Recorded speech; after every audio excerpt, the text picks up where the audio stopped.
সন্ধ্যা হলেই মনটা কেমন ফুচকা ফুচকা করে। তার মধ্যে আমি আবার ফুচকা লাভার, তাই আজ ঠিক করলাম বাড়িতেই ফুচকা বানাবো। আর তোমাদের সাথে রেসিপিটা শেয়ার করব না, এটা হতে পারে? তাহলে চলো ফুচকা কি করে বানাবো দেখে নিই। প্রথমে 1 কাপ সুজি ও 1 কাপের একটু কম ময়দা নিয়ে ভালো করে মিশিয়ে নিয়ে তারপর হালকা গরম জল দিয়ে মেখে নিতে হবে। যেরকম আমরা রুটির জন্য আটা মাখি ঠিক সেভাবে। মাখা হয়ে যাওয়ার পর ওই 30 মিনিটের মতো এটাকে একটা ঢাকা দিয়ে রেখে দেব। এবার তেঁতুলের জল বানানোর জন্য প্রথমেই আমরা তেঁতুলটাকে জলে ভিজিয়ে নিয়েছি, তারপর একটা পেস্ট বানাবো। সেই পেস্টটা বানাতে আমাদের লাগছে ধনেপাতা, 7-8টা লঙ্কা ও কয়েকটা রসুন। এইগুলোকে ভালো করে পেস্ট করে নেওয়ার পর যে তেঁতুলটা ভিজিয়ে রাখা হয়েছিল তার পাল্পটা দিয়ে দেব। এই টক জলটা এত দারুণ খেতে হয়েছিল, পুরো দোকানের মতো। আচ্ছা, তারপর লেবুর রস ও ভাজা মশলা, স্বাদ মতো নুন ও যে পেস্টটা বানানো হয়েছিল সেটা দিয়ে ভালো করে জলটা নেড়ে নিতে হবে। আমার তো ভিডিওটা এডিট করতে করতেই আবার খেতে ইচ্ছে করছে। আচ্ছা, তারপর 2 প্যাকেট জলজিরাও দেওয়া হয়েছিল। এরপর পরিমাণ মতো জল দিয়ে দিলেই তৈরি তেঁতুলের টক জল। উপর দিয়ে একটু ধনেপাতা কুচিও অ্যাড করা হয়েছে। তারপর কয়েকটা বরফের টুকরোও দেওয়া হয়েছে। এবার আলু মাখা হবে। তার জন্য পেঁয়াজটাকে কুচি কুচি করে নেওয়া হচ্ছে। মূলত দোকানে পেঁয়াজটাকে দেওয়া হয় না, কিন্তু বাড়িতে যখন করা হচ্ছে তখন নিজের মতো করে করা যায়, তাই না বলো? আলুটাকে ভালো করে ম্যাশ করে নেওয়ার পর স্বাদ মতো সাদা নুন ও বিট লবণ দিয়ে ভাজা মশলা, পেঁয়াজ কুচি, ধনেপাতা কুচি ও সামান্য ফুচকার টক জল, যেটা না দিলেই নয়, যেটা ফুচকার আলুটাকে খুব টেস্টি করে তুলবে।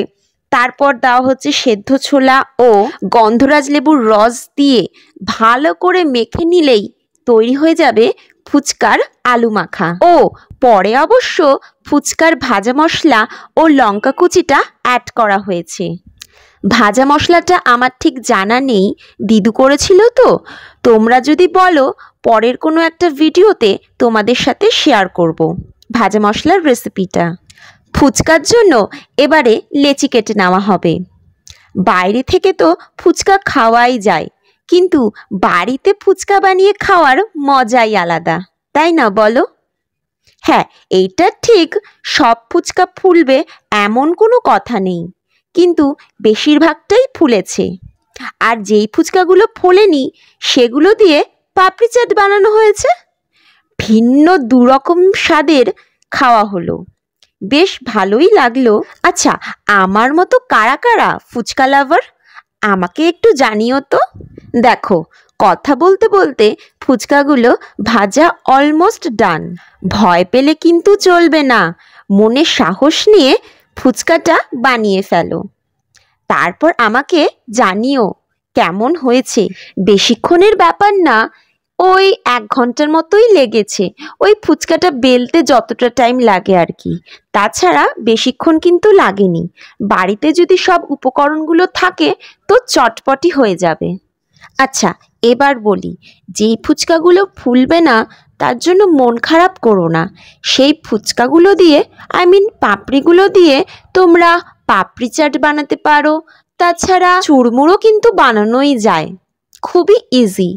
আচ্ছা, অনেক বকবক করলাম, এবার তোমাদেরকে একটা ফুচকা পুরো বানিয়ে দেখাচ্ছি, আলু ও টক জল ভিতরে ভরে। এত কষ্ট করে ফুচকাটা বানানোর পর যখন এই ফুচকার একটা বাইট তুমি নেবে, তোমার মনটা পুরো ঠান্ডা হয়ে যাবে, এত ক্লান্তি সব মুছে যাবে। বিশ্বাস করো, যেভাবে ফুচকাটা বানানো হয়েছে দোকানের ফুচকাকেও কিন্তু হার মানাচ্ছে, জানো তো। আচ্ছা, যে ফুচকাগুলো বেঁচে গেছিলো, পাপড়ি হয়ে গেছিল, সেগুলোকে দিয়ে একটুখানি ওই পাপড়ি চাট কাইন্ড অফ বানানো হয়েছে টক দই দিয়ে। এটাও খেতে কিন্তু বেশ ভালোই লাগলো। আচ্ছা, তোমাদের ভিডিওটা কেমন লাগলো আমাকে কিন্তু জানাতে ভুলো না। ভিডিওটা যদি একটু হেল্পফুল হয়ে থাকে প্লিজ একটা লাইক করে দিও, আর পেজটা যদি দেখে থাকো তাহলে ফলো করে দিও, আর ইউটিউব চ্যানেল থেকে যদি তোমরা ভিডিওটা দেখে থাকো তাহলে সাবস্ক্রাইব করে আমার পাশে থেকো। খুব তাড়াতাড়ি দেখা হচ্ছে একটা নতুন ভিডিওর সাথে। ততক্ষণের জন্য সুস্থ থেকো, ভালো থেকো, টাটা সবাইকে।